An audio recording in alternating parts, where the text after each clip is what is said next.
Harbor Beach, when we did the study, we used 2nd grade through 8th grade students.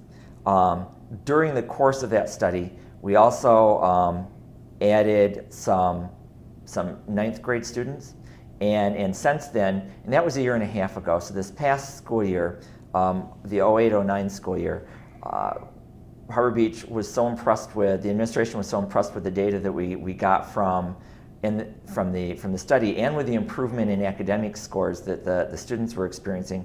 They purchased more BrainWare accounts, and they primarily this year gave it to junior high and high school students.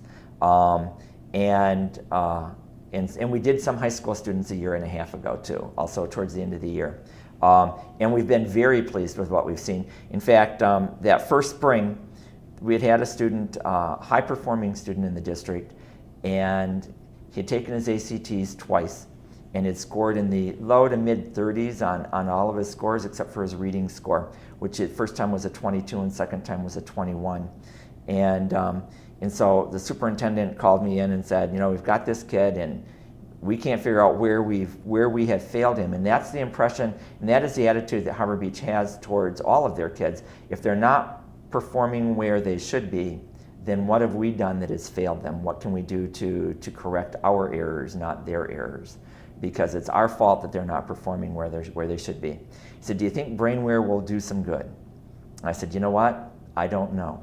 I said, I've not seen it with high school kids. And he was really our first older, he was 17-year-old using it. So we did a pre and post test on him. We gave him BrainWare. He did it on his own. It was during the last 2 weeks of school. So he had to come into school. He agreed to come into school 4 days a week for the next 10 weeks or until he got it done after school was out, because they don't have high-speed internet at their home.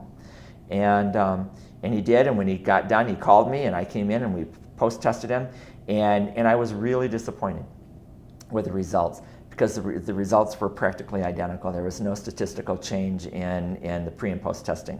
And I looked at Ron and I said, you know, Ron, I don't think BrainWare worked with this kid. So he went off and took his ACT test for the 3rd time. And his score in reading went from 21 to 30. And that's just unheard of. And it was a 9-point gain, and the only thing that happened in there was BrainWare.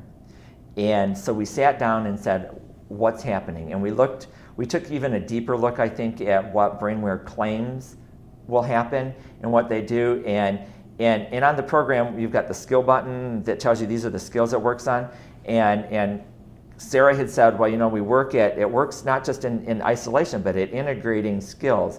And I think that what happened with this student was his cognitive skills were all there, and they were all compartmentalized, just like you guys have said we teach in compartments.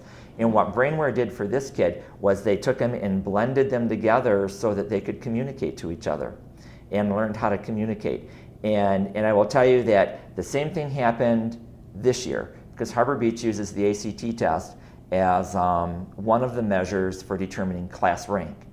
And they use a formula, I don't know what it is, and it's not really relevant. But their valedictorian this year scored in the mid to high 30s, in the mid 30s on her ACT scores, except for in the reading area. And so they gave her BrainWare. And she went from a 28 to a 34 when she retook her ACT test, which again is a 6-point gain, and that's just something you don't really see in ACTs very often. And so we're fully, we're 100% believers that not only will it boost individual cognitive skills, but it takes those kids that are already smart and makes it so that their brain just communicates so much more efficiently. I mean, that's the only assumption that conclusion we can come down to.